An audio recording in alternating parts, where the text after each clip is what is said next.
ከኔ የሆነ ምን አለ? ሁሉ ባንተ ነው። ሃሌሉያ ሁሉ ባንተ ነው። ሁሉ ባንተ ነው ጌታ ኢየሱሴ ሁሉ ባንተ ነው የሆነው ከኔ የሆነ ከኔ የሆነ ከኔ የሆነ ምን አለ ጌታ ከኔ የሆነ ምን አለ?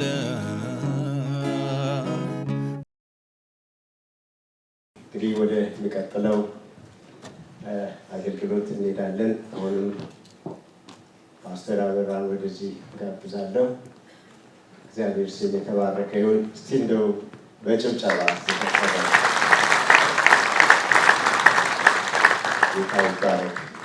ለማሳጠር ነው የምሮጠው።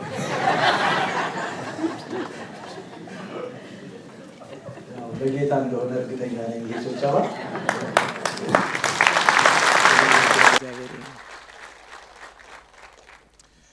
ክብር ለኢየሱስ ይሁን።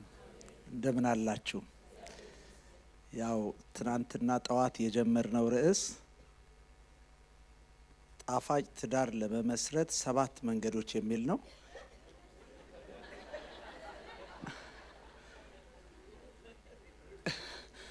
ርዕሱ እንግዲህ የሌሉ ሰዎች ወይን ያመለጠኝ እያሉ ነው። ክብር ለጌታ ይሁን።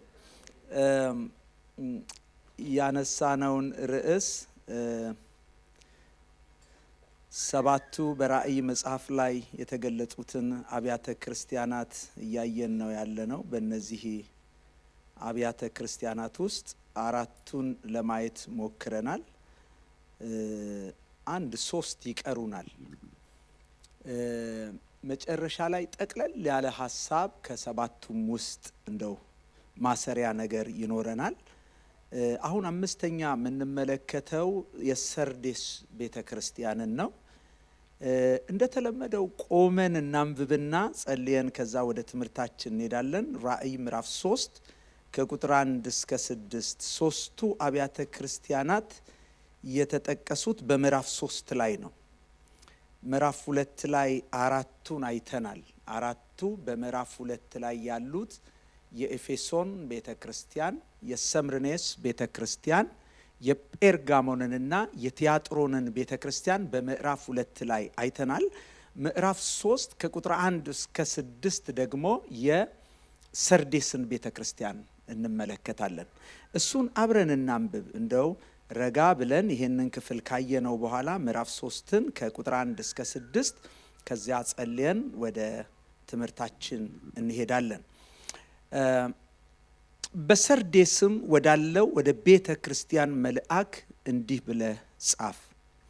7ቱ የእግዚአብሔር መናፍስትና 7ቱ ከዋክብት ያሉት እንዲህ ይላል፣ ስራህን አውቃለሁ። ሕያው እንደመሆንህ ስም አለህ፣ ሞተህማል። ስራህን በአምላኬ ፊት ፍጹም ሆኖ አላገኘሁትምና የነቃህ ሁን። ሊሞቱም ያላቸውን የቀሩትን ነገሮች አጽና። እንግዲህ እንዴት እንደተቀበልክና እንደሰማህ አስብ፣ ጠብቀውም፣ ንስሐም ግባ። እንግዲያስ ባትነቃ እንደ ሌባ እመጣብሃለሁ፣ በማናቸውም ሰዓት እንደምመጣብህ ከቶ አታውቅም። ነገር ግን ልብሳቸውን ያላረከሱ በሰርዴስ ጥቂት ሰዎች ካንተ ጋር አሉ። የተገባቸውም ስለሆኑ ነጭ ልብስ ለብሰው ከእኔ ጋር ይሄዳሉ። ድል የነሳው እንዲሁ በነጭ ልብስ ይጎናጸፋል። ስሙንም ከሕይወት መጽሐፍ አልደመስስም። በአባቴና በመላእክቱም ፊት ለስሙ እመሰክርለታለሁ። መንፈስ ለአብያተ ክርስቲያናት የሚለውን ጆሮ ያለው ይስማ። እንጸልይ። ቅዱስ እግዚአብሔር የሰራዊት አምላክ የቁም ነገር አምላክ ልጆችህን ሰብስበህ ቁም ነገር የምትናገር ጌታ እግዚአብሔር የሰራዊት አምላክ ከብዙ መባከን አርፈን የልብህን ሐሳብና ፈቃድ ለመስማት እግዚአብሔር ሆይ የተከማቸነውን እግዚአብሔር ሆይ ለማገልገልም ለመገልገልም እድል ያገኘነውን ልጆችህን ከሰማይ እንድታየን እጅ በእኛ ላይ እንድትዘረጋ በክብር ጌታ በኢየሱስ ስም እንለምናሃለን። እግዚአብሔር የሰራዊት አምላክ ለቀጣይ የህይወት ዘመናችን የሚሆነንን ስንቅ ከአንተ ዘንድ ሽተን በፊትህ አለን። አቤቱ የእስራኤል ቅዱስ ጌታ እግዚአብሔር ይህንን የዓለም ምድረ በዳ ሰንጥቀን የምንሻገርበት መንፈሳዊ አቅም እንድትሰጠን በጸጋህ እንድትደግፈን እንማጸንሃለን። እግዚአብሔር በዚህ በመጨረሻው ሰዓት ሰይጣን ዲያብሎስ ያለ የሌለ ኃይሉን አስተባብሮ በወጣበት በዚህ ክፉ ዘመን አቤቱ እግዚአብሔር ያለ ጸጋ ያለ አንተ እርዳታ ያለ መንፈስህ አብሮነት እግዚአብሔር ሆይ ከኛ በሆነ ችሎታና ጥበብ ምንም ማድረግ አንችልም። ነገር ግን ካንተ የሆነውን ሽተን በፊትህ አለን። አቤቱ እግዚአብሔር ካሰብነው ከጠበቅነው በላይ እግዚአብሔር ያንተ አብሮነት ይህንን ጉባኤ እንዲያግዝ እንዲረዳ መሻገር እንዲሆንልን እንጸልያለን። ሁሉ ለስምህ ክብር ይሁን። ስለነበረን መልካም የጸሎት የአምልኮ ጊዜ ስላገለገሉን ባሪያዎች ከልብ አመሰግናለሁ። አሁንም ለዚህ ጉባኤ ሰሚ ጆሮ አስተዋይ ልቦና እንድትሰጥ እኔም እንደ ፈቃድህ መናገር የምችልበትን ጥበብ ማስተዋል እንድትሰጠኝ እለምንሃለሁ። ቀሪውን ጊዜ ባርክልን በክብር ጌታ በመድኃኒታችን በኢየሱስ ስም አሜን። እግዚአብሔር ይባርካችሁ። ተቀመጡ።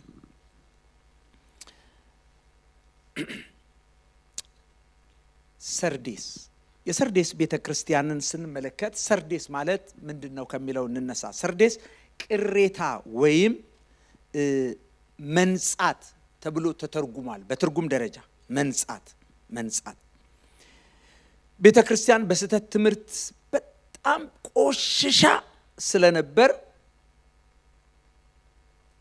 ቅሬታዎቹ ከዚህ ቆሻሻ ከዚህ ከተበላሸ ነገር ሕይወታቸውን ለጠበቁት እስከ መጨረሻው በንጽህና በቅድስና ይኖሩ ዘንድ የተጻፈ ነው። ሰርዴስ ምን ትመስላለች?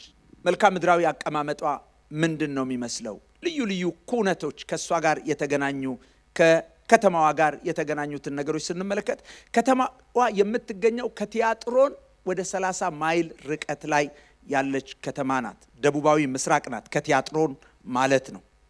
ራእይ ከመጻፉ 700 ዓመት በፊት በጣም ታላቅ ገናና ከተማ ነበረች። ራእይ ከመጻፉ በፊት ከጌታ በስጋ መገለጥ በፊት በጣም የገነነች ከተማ ነበረች። ጌታ ኢየሱስ ወደ ምድር ከመጣ በ17 ዓመተ ምህረት አካባቢ ጌታ በምድር ላይ ሲመላለስ በነበረበት ጊዜ ፈርሳ ጢባሪዮስ የተባለው የሮም ንጉስ ለ5 ዓመታት ግብር መሰብሰብ አቁሞ ከዛች ከተማ ነዋሪዎች መሰብሰብ አቁሞ ከተማዋ እንደገና እንድትገነባ መልሶ ሪኮንስትራክት አድርጓታል። ይሄ ነው የሷ ታሪክ። በጊዜው በጣም በዓለም ላይ ከታወቁት ሀብታም ሰዎች ውስጥ የሰርዴስ ሰዎች ይበዙ ነበር። በዚያን ዘመን በጣም ገናና ነበሩ። በጣም ባለጠጎች ነበሩ። እንግዲህ በዚያ ሁኔታ ውስጥ የተመሰረተች ቤተክርስቲያን ናት። በእነዚህ መካከል የተመሰረተች ቤተክርስቲያን ናት የሰርዴስ ቤተክርስቲያን። ማናቸውም የስተት ትምህርት ንጹሕን ወንጌል እንደሚያጣምም ንጹሕ ወንጌል ለማጣመም እንደሚሄድ የቆሸሸውን የተበላሸውን ነገር ደግሞ ለማንጻት ሌላ መድኃኒት የለውም ከንጹሕ ወንጌል ውጭ። ጠላት የሚሄደው ንጹሕን ወንጌል ለማበላሸት ነው፣ ለመበረዝ ነው። ያንን መበረዝ በሰውኛ ቋንቋ በሰውኛ ጥበብና ማስተዋል ልታቀኑት አትችሉ። ይሄ ሰዎች ያጣጣሉት ወንጌል የተበላሸውን ያስተካክላል። ሌላ መድኃኒት የለውም። መድኃኒቱ ያለው ወንጌል ውስጥ ነው። ስለዚህ ለዚህ ነው የእግዚአብሔር እውነት የተጻፈላቸው እና ይህንን ነው ቀስ በቀስ የነበራትን መልካም ነገር በመልቀቅ እየቀዘቀዘች የሄደችዋን ቤተክርስቲያን ለዚህ ነው የነቃ ሁን ይላታል። መንቃት ሲኖር ነው ታውቃላችሁ ከመዘረፍ ንብረታችንን ከማጣት ምንጠበቀው። ሌባ ሰዎች በተኙበት ሰዓት ነው ወደ ቤት ሰርጎ የሚገባው። በቀላሉ ሰዎች ንብረታቸውን የሚያጡት ከንቃት ውጪ በመዘናጋት ውስጥ ሲሆኑ ነው። በንቃት ውስጥ ያለ ሰው በቀላሉ ንብረቱን ማንም አይወስድበትም። እና የነቃ ሁን ይላል። እቺ ቤተክርስቲያን የተበዘበዘችው ነገር ዕቃ ንብረት አይደለም፣ ሕይወት ነው የተበዘበዘችው። የእግዚአብሔርን እውነት ነው የተበዘበዘችው። ሕይወት ወገኖቼ፣ የእግዚአብሔር እውነት ከምንም ይበልጣል። አንዳንድ ጊዜ ሰዎች ምድራዊውን ነገር ለማትረፍ የእግዚአብሔርን እውነት ይጥሉታል። የእግዚአብሔር እውነት ጥለን የምናተርፈው ትርፍ ከንቱ ነው። የእግዚአብሔርን እውነት ለምድራዊ ጥቅም ሳክሪፋይስ አይደረግም። ስለ እግዚአብሔር እውነት ግን የትኛውም ነገር መስዋዕት መሆን ይችላል። ለዚህ ነው መጽሐፉ እውነትን ግዛት አትሽጣትም ይላል። አትሽጣት። እውነትን ሳክሪፋይስ አድርጎ ስለሚገኝ ጥቅማ ጥቅም ነው፣ በምንም አይነት አይሆንም ይላል። እና እቺም ቤተ ክርስቲያን ንቃ፣ የነቃ ሁን እያለ ያስጠነቅቃታል። በአምባዎች፣ በተራራዎች፣ በከፍታዎች የተከበበች ናት። በተፈጥሮ ሁኔታዋ በጣም ይመኩ ነበር። ትምክህት ነበራቸው፣ በጣም ትምክህት ነበራቸው። ሄርሜንስ የሚባል ሸለቆ የተከበበች ናት። ቲሙላስ በሚባል ተራራ ላይ የተመሰረተች ናት። በጣም የፐርሺያው ንጉሥ እችን ከተማ ለማጥፋት ብዙ ዘዴ ተጠቅሞ ነበር። በጊዜው በጣም ብዙ ዘዴ ተጠቅሞ ነበር። እንዳውም አንድ ጊዜ ወታደሮቹ መካከል ላይ ጥሩ ዘዴ ብልሃት የሚያመጣ ብሎ እንደዚህ ያለ ማስታወቂያ ሁሉ ሰርቶ እንደነበረ በታሪክ ተጽፏል። እንደዚህ ያሉ ጽሑፎች አሉ። እና ይሄ የፐርሺያው ንጉሥ እችን ከተማ ለማጥፋት ዘዴ ላመጣ ሰው ሽልማት እንደሚሰጥ ሲናገር አንድ ቀን የሰርዴስ ወታደር ሄልሜቱን እንግዲህ በጣም ከፍታ ቦታ ላይ ሆኖ ነው እንደዚህ ሲንቀሳቀስ ሄልሜቱ ይወድቃል። በዚያ ኮፍያ መውደቅ የትጋ ወታደሮቹ እንዳሉ ታወቀ። ከዛ በኋላ ነው አታክ ያደረጓቸው። ከዛ በኋላ አጠፏቸው። እነሱ በሌሉበት በኩል ሄደው እንዴት አድርገው እንዳጠፏቸው በታሪክ ተጽፏል። እና እሱም በጣም ይገባቸዋል። አሁን እንደ ሌባ እመጣብሃለሁ ሲል ልክ ወታደሮቹ የፐርሺያ ወታደሮች የመጡባቸው ልክ እንደ ሌባ ነው። ድንገት ነው፣ ሳይታሰብ መጥተው በጣም የታጠቀው ወታደር ሁሉንም እንዳልነበር ያደረጉት። ልክ እቺ ከተማ ቅዱሳን ይገባቸዋል። እንደ ሌባ እመጣብሃለሁ ይላል። ሌባ በቀጠሮ አይመጣም። ከሌሊት 8 ሰዓት ነው የምመጣው፣ እባካችሁ ወርቁን ወደ በሩ አስጠጉልኝ ብሎ የሚመጣ ሌባ ገጥሟችሁ ያውቃል? በቀጠሮ ሰዓት ቀጥሮ ስንት ሰዓት ደቂቃዋን ተናግሮ እንዲህ ያለ ሌባ የለም። የጌታ መጣጥ እንዴት ነው? እንደ ሌባ ነው። መጽሐፍ ቅዱስ የጌታ መጣጥ ድንገት እንደ ሌባ ይላል። አንደኛው ደግሞ ምጥ እርጉዝን እንደሚከባት ይላል። ምጥ እርጉዝን እንደሚከባት ይላል። የጌታ መጣጥ እንደሱ ደግሞ እንደ ወጥመድ ይላል። ድንገት ናቸው እነዚህ። አንድ ጊዜ መሰረታዊ የክርስትና ትምህርት እያስተማርኩኝ የጌታ መጣጥ ልክ ምጥ እርጉዝን እንደሚከባት ነው። ድንገት ምጥ በቃ ሰላም ነው፣ ሀገር ሰላም ነው፣ ስራውን እየሰራች ድንገት ነው ምጥ የሚመጣው እያልኩ ስናገር አንዷ እህት ሳቀች። እያስተማርኳቸው ካለ ምን ነው የኔ እህት ስላት፣ እንደው ገርሞኝ ነው ይሄ የእግዚአብሔር ቃል አለች። ምኑ ስላት፣ እኔ የመጀመሪያ ልጄን ስወልድ የገንፎ እህል ላስፈጭ ወፍጮ ቤት ሄጄ ወፍጮ ቤት ወለድኳለች። ለሷ ሀገር ሰላም ነው። የጌታ መጣጥ ድንገት እንደ ሌባ፣ የጌታ መጣጥ ምጥ እርጉዝን እንደሚከባት ድንገት አዘናክቶ ድንገት እንደ ሌባ እመጣብሃለሁ ይላታል። ይሄንን ያህል እንደ መግቢያ ካነሳን ስለ ሰርዴስ ብርቱ ጎኗ ምን ይመስላል? ቁጥር 4 ላይ ስለ ብርቱ ጎኗ ሲያነሳ ልብሳቸውን ያላረከሱ ጥቂቶች መኖራቸው ተገልጧል። ይቻላል። አሜን። ካበደው ዓለም ጋር አለማበድ ይቻላል። አለመርከስ ይቻላል። ምን ነው አገር ሁሉ ተበላሽቶ የለም? ይበላሻ።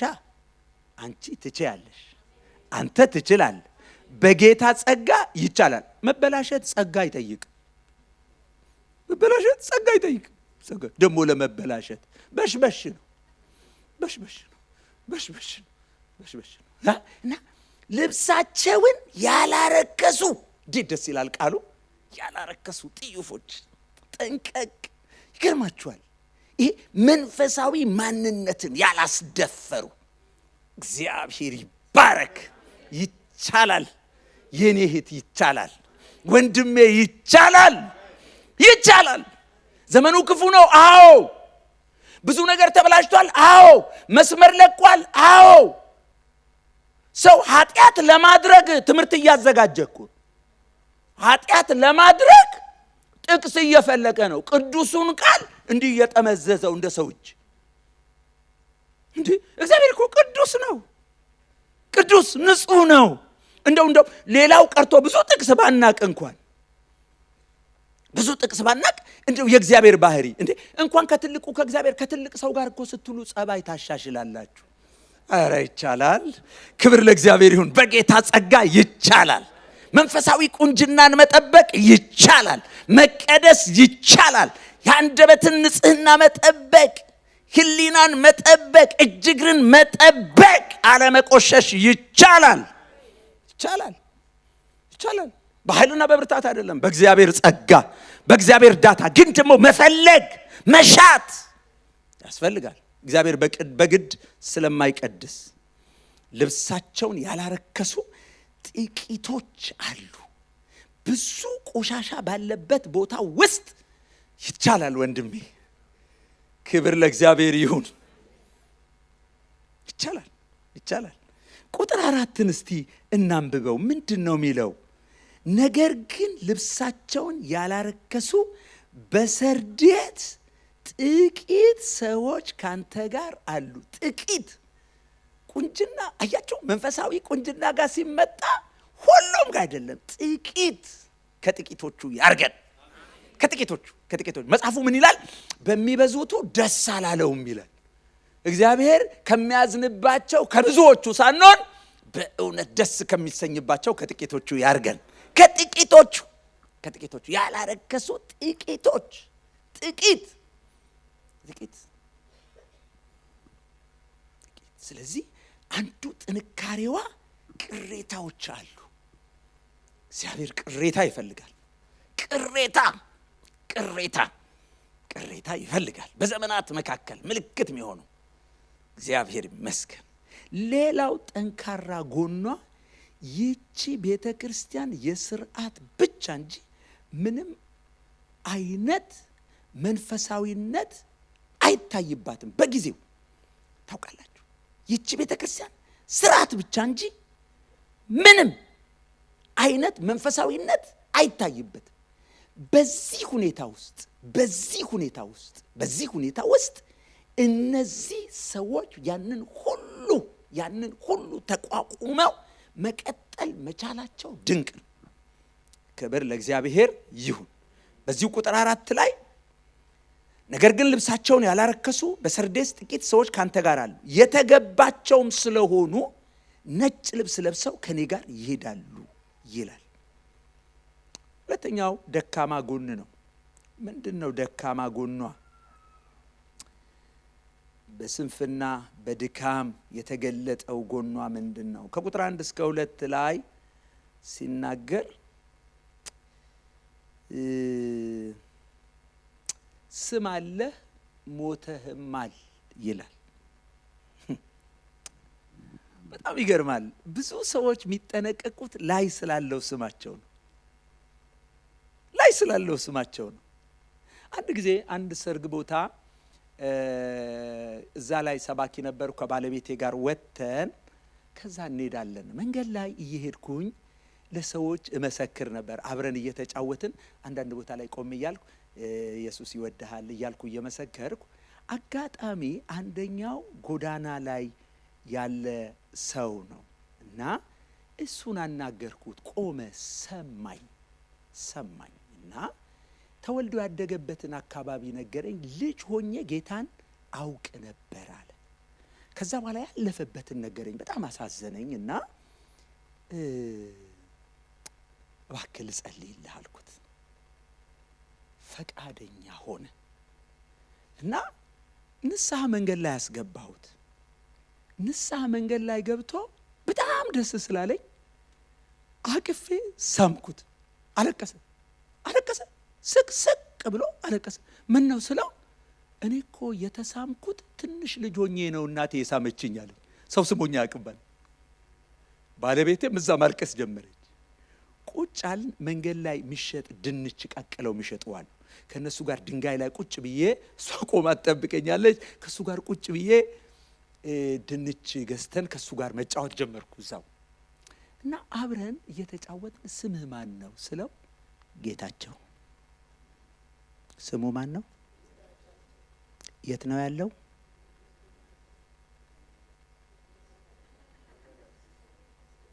አያችሁ፣ ስም ኤክስፒሪየንስ እያረግነው ያለውን ነገር ላይ ገልጸው ይችላል። ሰዎች የወደዱትን ምኞታቸውን በስጋ ወላጆቻችን ያወጡልን። አያችሁ፣ ወላጆች የሚያወጡልንን ስም። ወደ መንፈሳዊው ስንመጣ ግን ቦታችንን የሚመጥን ስም ያስፈልገናል። ስማችን ክርስቲያን፣ ክርስቲያን ደግሞ ክራይስት ላይክ ነው፣ ክርስቶስን የሚመስል። አያችሁ፣ ክርስቲያን ወይ ስሙን መመለስ አይለብን ወይ መኖር አለብን። አለቀ። ምክንያቱም በዘመኑ ክርስቲያን የሚለው ስም የተሰጠው ከበር መልስ አይደለም። ስለ ክርስቶስ የተሰደቡ እስከ ሞት የታመኑትን ነው። ደቀ መዛሙርት ለመጀመሪያ ጊዜ በአንጾኪያ ክርስቲያን ተባሉ። እነዚህ የክርስቶስ ተከታዮች፣ እንዲህ ብታገላብጧቸው ክርስቶስ፣ እንዲህ ብታዞሯቸው ክርስቶስ። አያችሁ፣ ይኖሩታል። እሱን ነው የሚመስሉት። ህይወታቸው ይመስል። እቺ ቤተ ክርስቲያን ስም አላት። ካፔላ ቸርች። ኢንሳይድ ዘ ቸርች በጣም ብዙ ክፉ ነገር እና ምን አለ? ስም አለ። እግዚአብሔር ይጠብቀን። ስም አለ፣ ሞተህማል። ስም አለ፣ ሞተህማል። ገና ቁጥር 1 ላይ ስራህን አውቃለሁ ሕያው እንደመሆነ ስም አለ ሞተህማል ይላታል። አንደኛው ምንድነው ማለት? ስራዋ ከኃጢአት ያልጸዳ፣ እግዚአብሔርን ደስ የማያሰኝ፣ ወደ ሞት የሚወስድ፣ ወደ ጥፋት የሚወስድ፣ ከእግዚአብሔር ሐሳብ የሚጋጭ ነገር እጇ ላይ አለ። ስም አለ ሞተህማል። ፍጹምና የጎደለው ስራ ማለት አንካሳ መስዋዕት ተሰዋ ነበር ማለት ነው።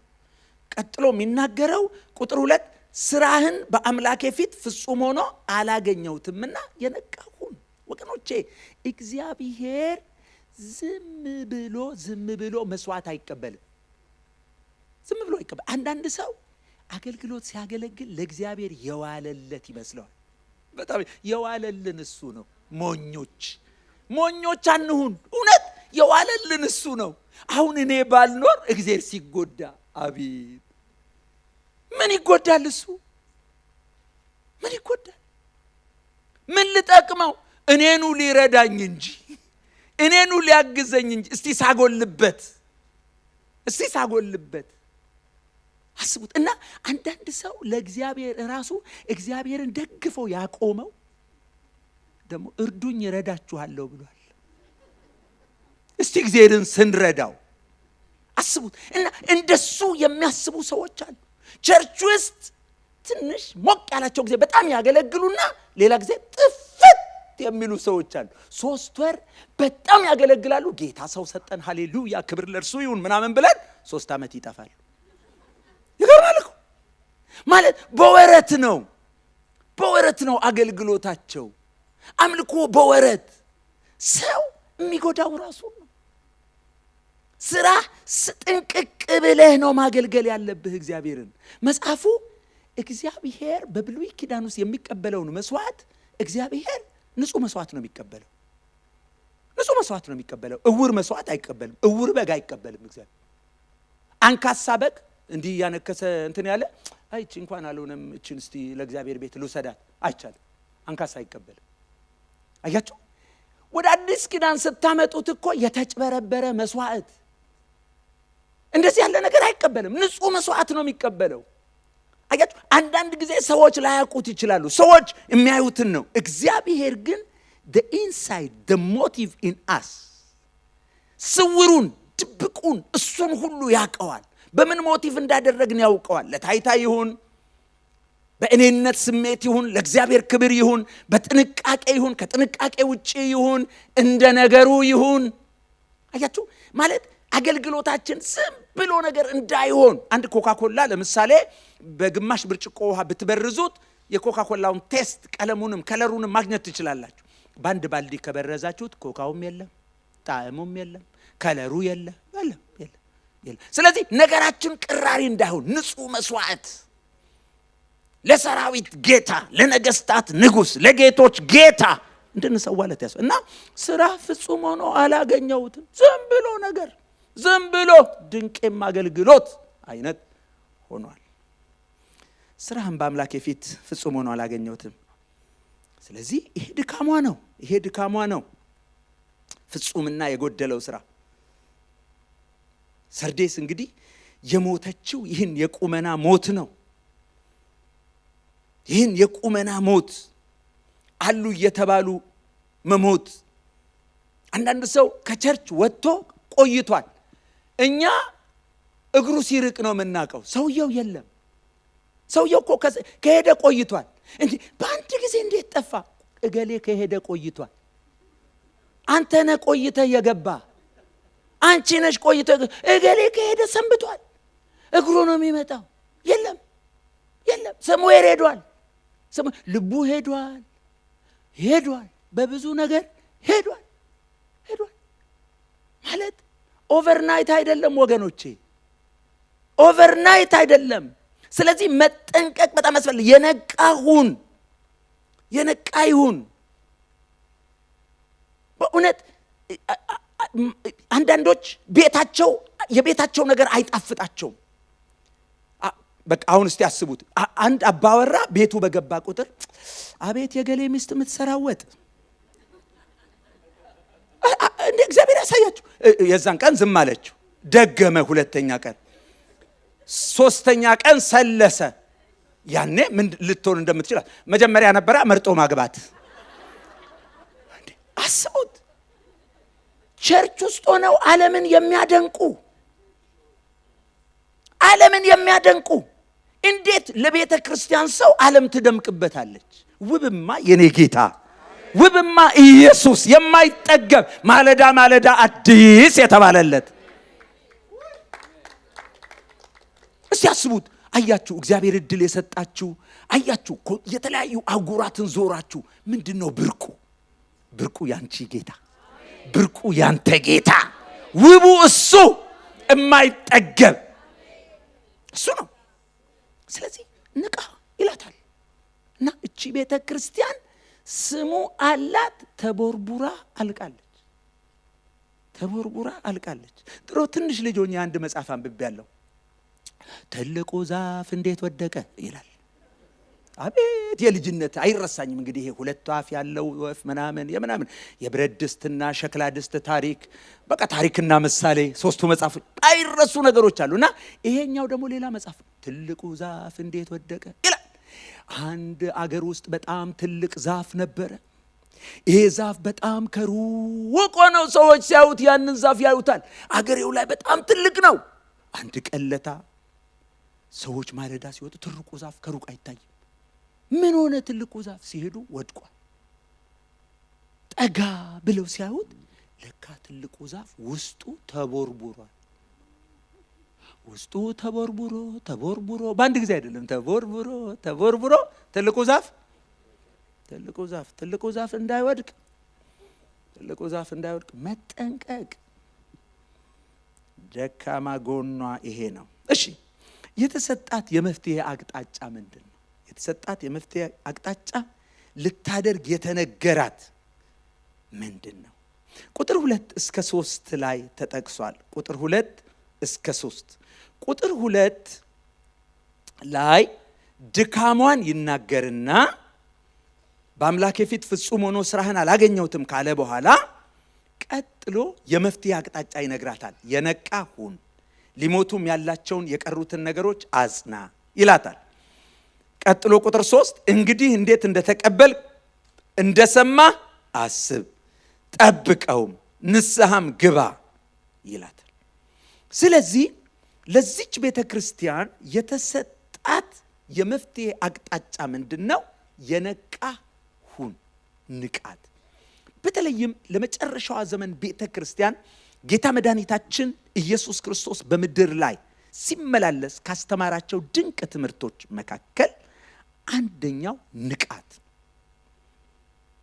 ስለ ምጽአቱ ሲናገር ጌታ እንደ ሌባ እመጣለሁ፣ ንቃ የሚል ቃል ደጋግሞ ይናገራል። ይህንን ማቴዎስ 24፣ ማርቆስ 13፣ ሉቃስ 21 ይሄ ስለ መጨረሻው ዘመን ምልክቶች ስለ ምጽአቱ የተናገረበትን ክፍል ስታዩ ታዩታላችሁ። ሌባ በየትኛው ሰዓት እንዲመጣ ባለቤት ቢያውቅ እያለ ይናገራል። ስለዚህ መንቃት የሚለው ኮንሽስ አለርት መሆን፣ የነገርን አካሄድ በደንብ መረዳት፣ በጣም በጥንቃቄ እያስተዋሉ ወዴት እየሄድን ነው? ምንድን ነው እየሆነ ያለው?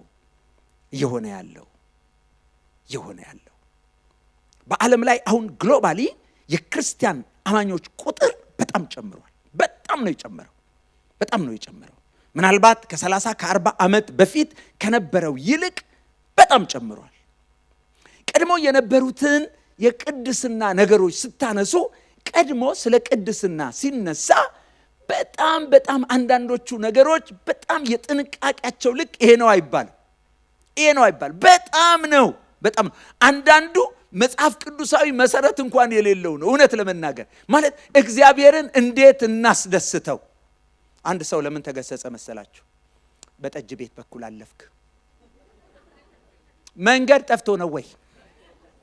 አዲሱ ክርስቲያን እኮ አንተን ሲያይህ ጠጥቶ ነው ፉት ብሎ ነው የወጣው ብሎ ይሰናከልባል። የቅድስና ትምህርት ነው። ተመልከቱ። እኔ ደግሞ ተገሰጽኩኝ። የተገሰጽኩት ምንድን ነው? ቀለበት አድርጌ ነው። አቆመኝ አንድ የቤተ ክርስቲያን መሪ። ይሄ ጣትህ ላይ የደነቀርከው ምንድን ነው? በጣም ያኔ እንዴት እንደሆነ ታውቁታላችሁ። እና ምንድን ነው ይሄ ወርቅ የምታብለጨልጨው ሰው የሚበላው የለውም አለኝ። አይ እናቴ እንደዚህ ከትምህርት ቤት ስሸለም እንደዚህ ሰታኝ ምናምን ብዬ መናገር ጀመርኩ።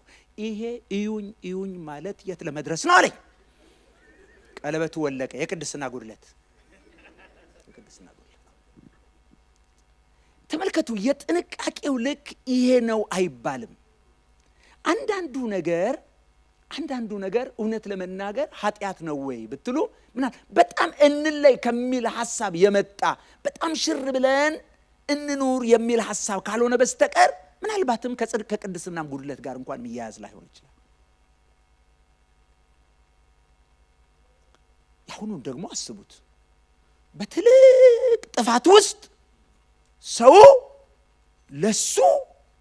ለራሱ ፈቃድ ይሰጣል፣ መጽሐፉ ሳይሰጠው።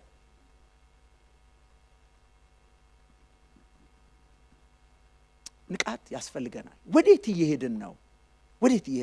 አንዳንዶች ሪፈር የሚያደርጉት መጽሐፉን አይደለም። እንትና ጋር እኮ እንደዚህ ነው ይላል። እንትናን ባይብል ማን አረገው? አሁን አስቡት። አሰራርን ልንወስድ እንችላለን። ፕሪንሲፕል ግን ከመጽሐፍ ቅዱስ ነው የሚወሰደው። መርህ ከመጽሐፍ ቅዱስ ነው የሚወሰደው። አሜሪካን ሀገር እኮ እንደዚህ ያለው ስቴት ውስጥ እንዲህ ያደርጋሉ። እነሱን ባይብል ያደረጋቸው ማን ነው? አሰራር ግን እንወስዳለን፣ ልምድ እንካፈላለን አንዳችን ከሌላችን። ግን መርሁ በእጃችን ላይ አለ። አሜን። መርህ እጃችን ላይ መጽሐፍ ቅዱስ በቀላል ዋጋ እጃችን ገብቷል። በሃርድ ኮፒ፣ በሶፍት ኮፒ። በቃ እሱ ቫዮሌት ማድረግ አይቻልም። ስለዚህ ምኑን የነቃሁን ንቃት ያስፈልገናል። እንደ ተጻፈው ለመኖር ራስን ማስለመድ ያስፈልጋል። የነቃሁን ይልና የቀሩትን ነገሮች አጽና። እጅ ላይ ያሉት ቀስ እያልክ ሁሉንም እንዳታጣው አጽና። ደህና ነገሮችን አትጣላቸው፣ ጠብቃቸው። እሱም ብቻ አስብ የሚል ቃል አለ። አስብ እንዴት እንደተቀበልክ እንደሰማህ አስብ። ይገርማል እኮ የት ጋ ነው ያገኘህ ጌታ? አስብ። እኔ እናንተ እኮ የተገናኘ ነው እያለ እኮ ነው ጌታ። ምድረ በዳ ውስጥ እኮ ነው። እንደ ዛሬ ጨርቅ ቀይረህ፣ እንደ ዛሬ ነገር ተሳክቶልህ፣ እንደ ዛሬ አይደለም እኮ ምድረ በዳ የምንተዋወቅ ዙሪያው ገደል ሲሆንብህ አስጨናቂ ሰዓት እኮ ነው ያገኘው። እንዴት? እሱን አስብ። አይረሳ ጌታ።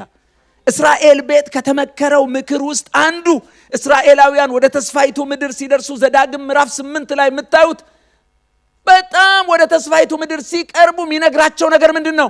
የቀደመውን እንዲያስቡ ነው። እንዲሁ ከበላህ በኋላ ከጠገብክ በኋላ አምላክን እግዚአብሔርን እንዳትረሳ ተጠንቀቅ። እንዳትረሳ፣ የምድረ በዳው እንዳይረሳ፣ የትናንቱ ወዳጅ እንዳይረሳ፣ ዙሪያው ገደል ሲሆን የደረሰልህ እንዳይረሳ፣ በራስ ላይ ሞት ስትመኝ ያገዘህን እንዳትረሳ። አይረሳ ጌታ።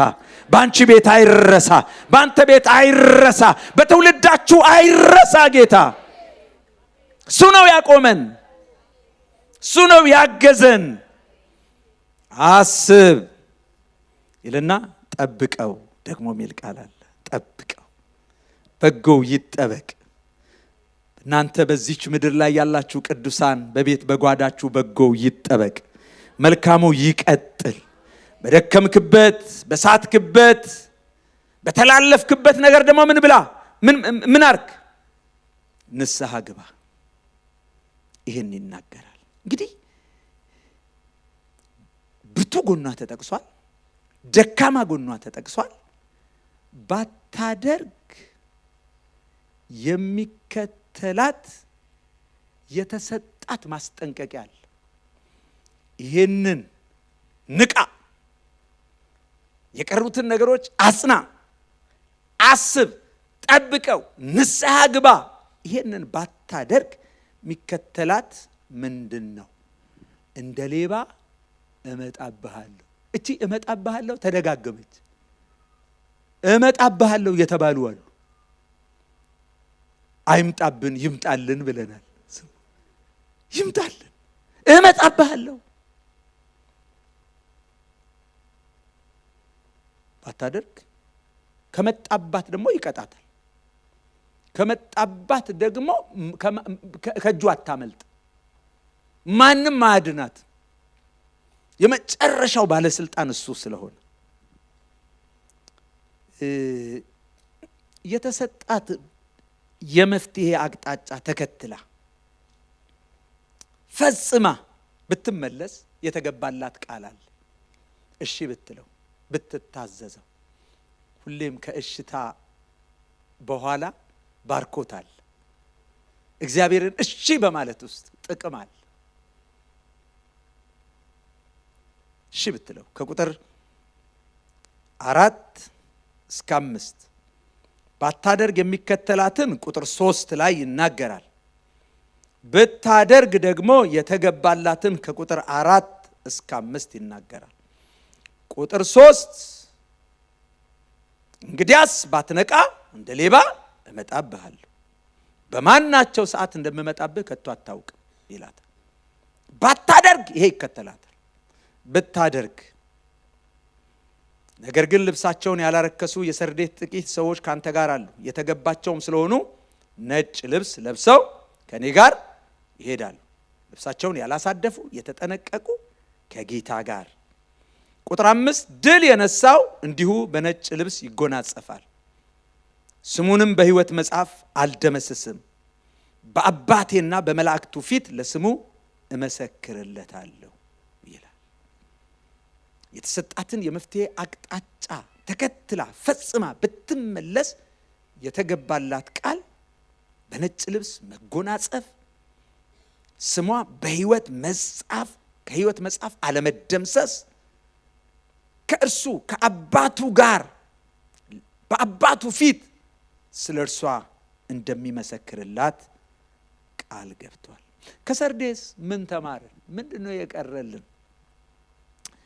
ምን ልናደርግ ይገባናል? ንቃት ይገባናል። መንቃት ያስፈልገናል። ልብስን አለማርከስ ይገባናል። መንፈሳዊ ሕይወታችንን መጠበቅ ይገባናል። ድል በመንሳት መጨረስ፣ ለዓለም እጃችንን ሳንሰጥ፣ ለሰይጣን እጃችንን ሳንሰጥ ድል በመንሳት መጨረስ ይገባናል። የጌታ ቃል የሚስፋፋው በስም ሳይሆን በመንፈስ ቅዱስ እንቅስቃሴ ነው፣ በእግዚአብሔር እርዳታ ነው። ስለዚህ ይሄንን እንድናስብ ያስፈልገናል። ይሄንን ካልኩ ወደ ስድስተኛዋ ቤተ ክርስቲያን ልለፍ። ስድስተኛዋን ቤተ ክርስቲያን ምዕራፍ 3 ላይ ቁጥር 7 እስከ 13 ታገኟታላችሁ። ስድስተኛዋ ቤተ ክርስቲያን ስድስተኛዋ ቤተ ክርስቲያን ፊልደልፊያ ትባላለች። ፊልደልፊያ ምዕራፍ 3 ከ7 ጀምሮ እስከ 13 እንዲህ ይላል። በፊልደልፊያም ወዳለው ወደ ቤተ ክርስቲያን መልአክ እንዲህ ብለህ ጻፍ። የዳዊት መክፈቻ ያለው የሚከፍት የሚዘጋም የሌለ የሚዘጋ የሚከፍትም የሌለ ቅዱስና እውነተኛ የሆነው እርሱ እንዲህ ይላል፣ ስራህን አውቃለሁ። እነሆ በአንተ ፊት የተከፈተ በር ሰጥቻለሁ፣ ማንምም ሊዘጋው አይችልም። ኃይልህ ምንም ትንሽ ቢሆን ቃሌን ጠብቀሃልና ስሜንም አልካድህምና። እነሆ አይሁድ ሳይሆኑ አይሁድ ነን ከሚሉ ነገር ግን ከሚዋሹ ከሰይጣን ማህበር አንዳንዶችን እሰጥሃለሁ። እነሆ መጥተው በእግሮች ፊት ይሰግዱ ዘንድ እኔም እንደወደድሁ ያውቁ ዘንድ አደርጋቸዋለሁ። የትዕግስቴን ቃል ስለጠበቅ እኔ ደግሞ በምድር የሚኖሩትን ይፈትናቸው ዘንድ በዓለምም ሁሉ ላይ ሊመጣ ካለው ከፈተናው ሰዓት እጠብቅሃለሁ። እነሆ ቶሎ ብዬ እመጣለሁ። ማንም አክሊልህን እንዳይወስድብህ ያለህን አጽንተህ ያዝ። ድል የነሳው በአምላኬ መቅደስ አምድ እንዲሆን አደርገዋለሁ። ወደፊትም ከዚያ ከቶ አይወጣም። የአምላኬን ስምና የአምላኬን ከተማ ስም ማለት ከሰማይ ከአምላኬ ዘንድ የምትወርደውን አዲስቱን ኢየሩሳሌምን አዲሱንም ስሜን በእርሱ ላይ እጽፋለሁ። መንፈስ ለአብያተ ክርስቲያናት የሚለውን ጆሮ ያለው ይስማ። ፊላደልፊያ ማለት የወንድማማች ፍቅር ማለት ነው። የወንድማማች ፍቅር ማለት ነው። መልክዓ ምድራዊ አቀማመጧ ፊላደልፊያ ያላት ጠቅለል ያለው ነገር ፊላደልፊያ ከክርስቶስ ልደት በፊት 150 ዓመት በፊት የተመሰረተች ናት። ጌታ በስጋ በምድር ላይ ከመመላለሱ ከመወለዱ በፊት ማለት የቆረቆራት ከተማዋን ዳግማዊ አታላስ የሚባል ንጉስ ነው። ይቺ ከተማ በወይን ማብቀል መጥመቅ የታወቀች ናት። ፊላደልፊያ ሰርዴስን ያጠፋው የመሬት መንቀጥቀጥ ጥቂት እሷንም በከፊል አውድሟት ነበር። የሮም ንጉስ ጢባሪዮስ የተባለው የሮም ንጉስ ካደሳት በኋላ አዲሱ የቄሳር ከተማ በማለት ሰየማት። የቄሳር ከተማ በጣም ወደዳት ማለት ነው። ይቺ ቤተክርስቲያን እንግዲህ በዚህ ሁኔታ ውስጥ ነው ያለችው። ይቺ ቤተክርስቲያን ለራሷ መመገብ ብቻ ሳይሆን ሩቅ በመሄድ ወንጌልን ትዘራ የነበረች ቤተክርስቲያን ናት። የቅዱሳኑ ህብረት በጣም ጠንካራ ነበር። ስለ ኢየሱስ የመስበክ ትልቅነቱን የማስታወቅ ጥረት፣ ድካም፣ ልፋት ያላት ቤተክርስቲያን ነበረች። ዛሬ ስሟ ተቀይሮ አላህ ሴር ትባላለች፣ በቱርክ ማለት ነው። ወይም የእግዚአብሔር ከተማ ነው የሚሏት በእነሱ። ፊልደልፊያ እቺ ናት። እዚህ ክፍል ውስጥ ቁጥር 8 እና ቁጥር 10 ላይ ስለ እሷ ብርቱ ጎን የተጠቀሳል። ስለ ፊልደልፊያ ቁጥር 8 ላይ ስለ ቤተ ክርስቲያኒቱ እንዲህ ይላል፣ ስራህን አውቃለሁ፣ እነሆ በአንተ ፊት የተከፈተ በር ሰጥቻለሁ፣ ማንም ሊዘጋው አይችልም። ኃይል ትንሽ ቢሆን ቃሌን ጠብቀሃልና ስሜን አልካድክምና ይላታል። ቁጥር 10 ላይ ደግሞ የትዕግስቴን ቃል ስለጠበቅ እኔ ደግሞ በምድር የሚኖሩትን ይፈትናቸው ዘንድ በዓለም ሁሉ ላይ ሊመጣ ካለው ከፈተናው ሰዓት እጠብቅሃለሁ ይላል። ስለዚህ እቺ ቤተ ክርስቲያን በጎ ስራ ነበራት፣ መልካም ስራ ነበራት።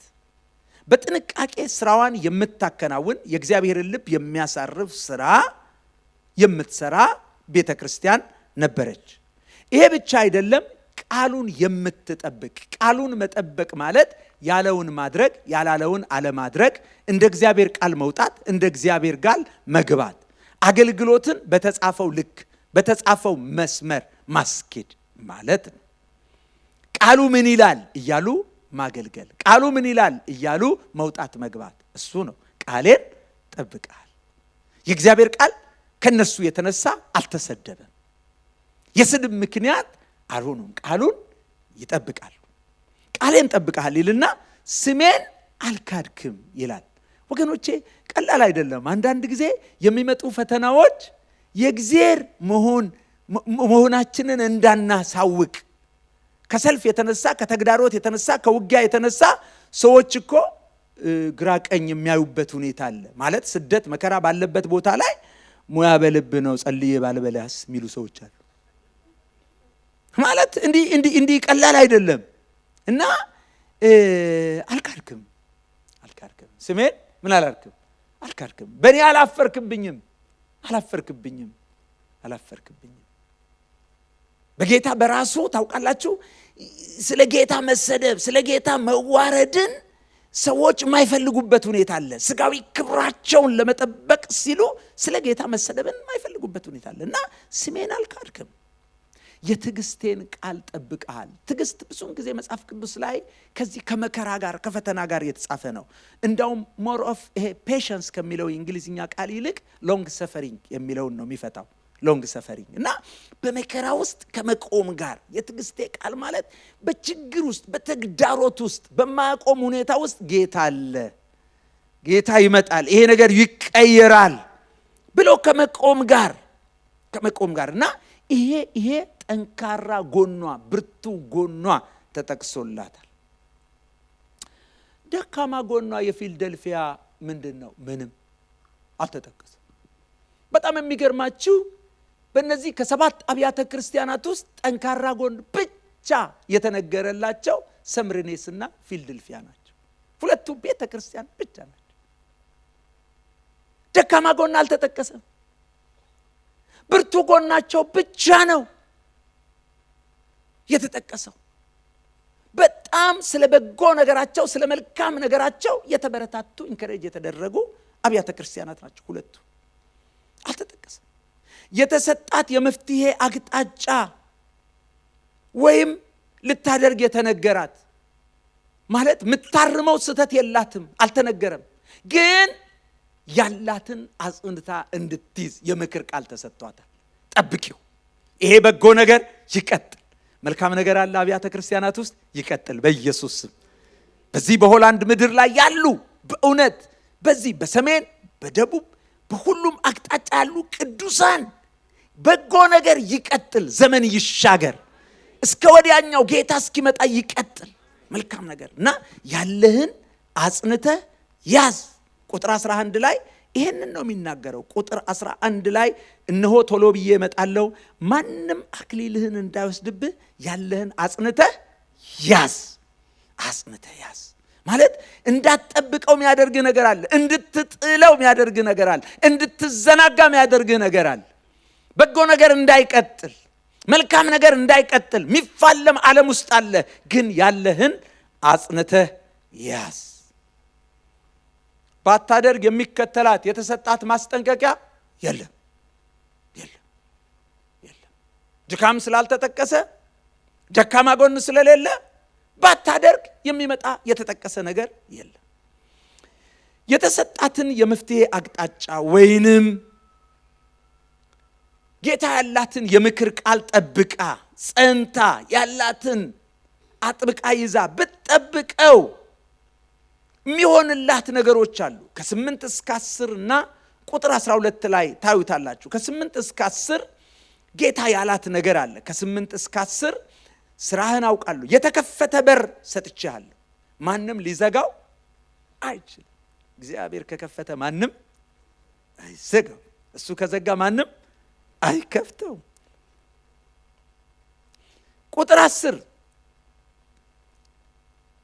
ቁጥር 10 ላይ ደግሞ እንዲህ ይላታል።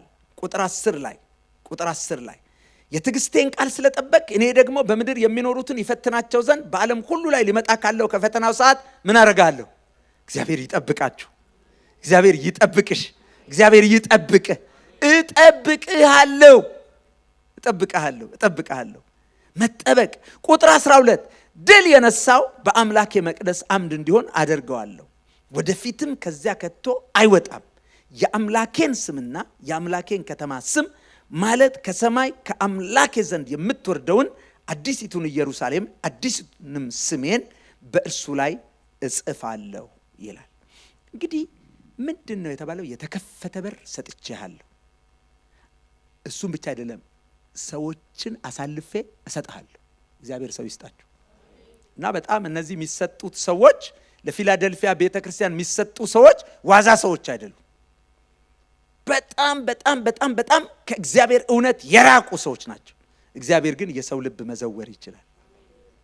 እነዚህን ሰዎች ቀይሬ እሰጥሃለሁ፣ ምርኮ እሰጥሃለሁ። ያሳደዷቸው ከእናንተ ጋር ተሰዳጅ እንዲሆኑ ያሳደዷችሁ፣ ዋጋ ያስከፈሏችሁ እነሱን ሰዎች አሳልፌ እሰጣለሁ አለ።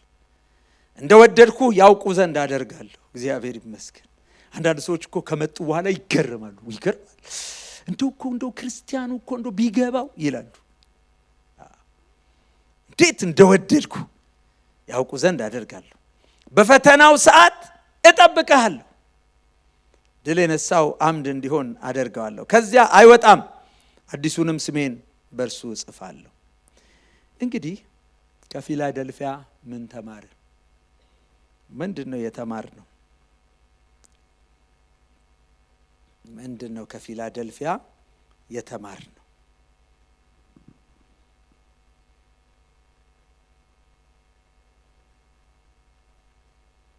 እግዚአብሔር የከፈተውን ለመዝጋት የሚጥር ጠላት እንዳለ እናውቃለን። ግን እግዚአብሔር የከፈተው በማንም አይዘጋም። በምንም አይነት መንገድ ትግል ይኖራል፣ ሰልፍ ይኖራል።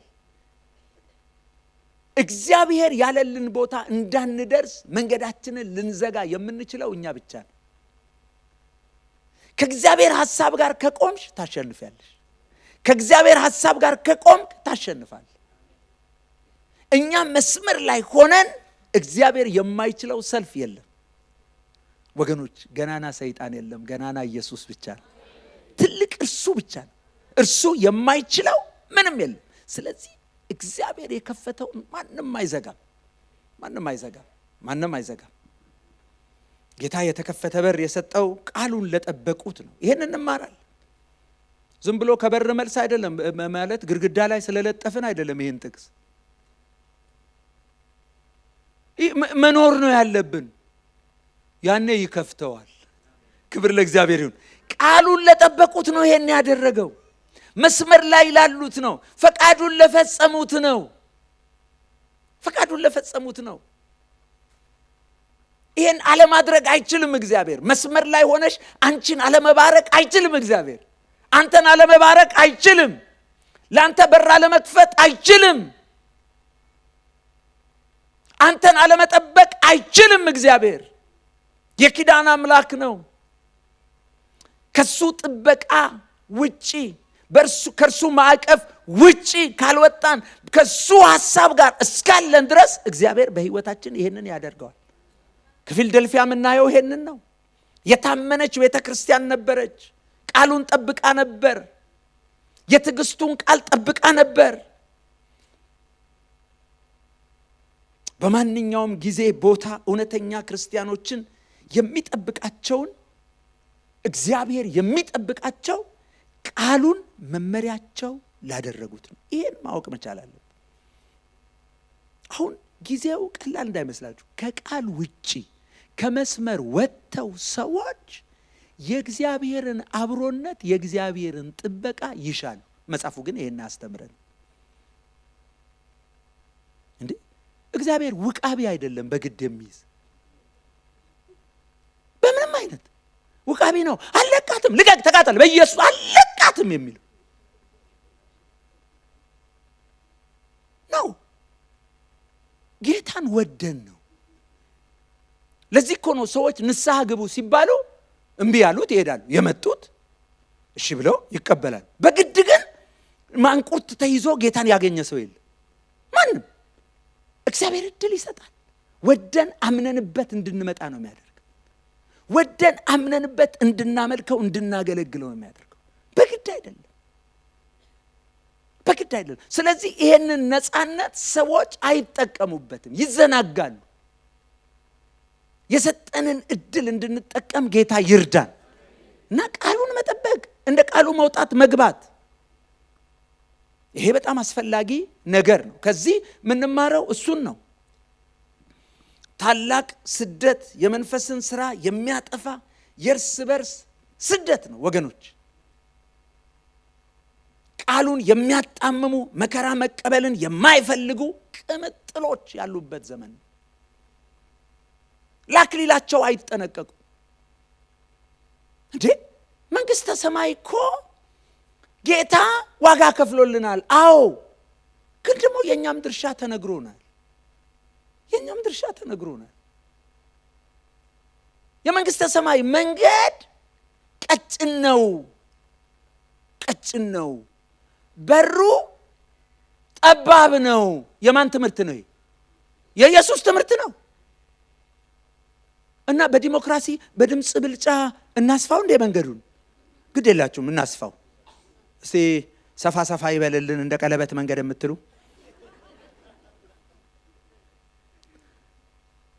ይቻላል እንዴ? እሱ ባለቤቱ እኮ ነው። ምንድናት አለ መንገዷ? ቀጭናት አለ። በሩስ ጠባብ ነው አለ። ስለዚህ ተጋድሎ ይጠይቃል ማለት ነው። እንደፈለጉ እንትን ማለት አይቻልም። በአንድ እንጨት አገር ቤት በእንትን ተሻግራችኋል? በአንድ እንጨት ወንዝ የተሻገረ ሰው አለ? እንዲህ የሚያንገዳግድ የእንጨት ድልድይ መጽሐፉ ነው የሚለው። ማለት ጥንቃቄ ይፈልጋል። ድሮ ልጅ ሆኜ ይሄን ጥቅስ አውቀዋለሁ። እንግዲህ ታውቃላችሁ ድሮ እንትን ማተራ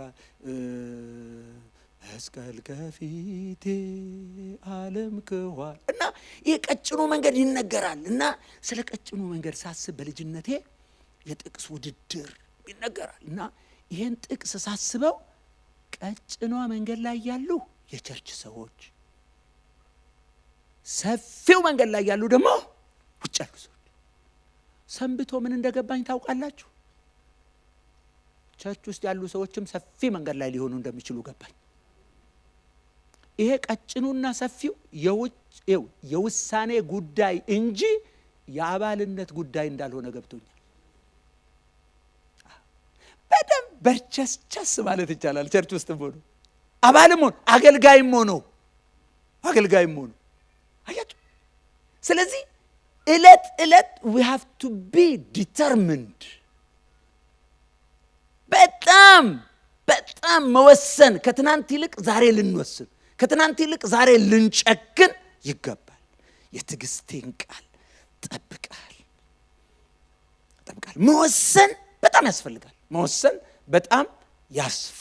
መወሰን በጣም ያስፈልጋል። ኃይልህ ትንሽ ቢሆንም እንኳ ቃሌን ጠብቃል። እግዚአብሔር ይባረክ። ቃሌን ጠብቃል በማለት አበረታታት። ጌታ እንኳን በቃሉ የሚበረቱትን ደካሞችንም ለመደገፍ ዝግጁ ነው።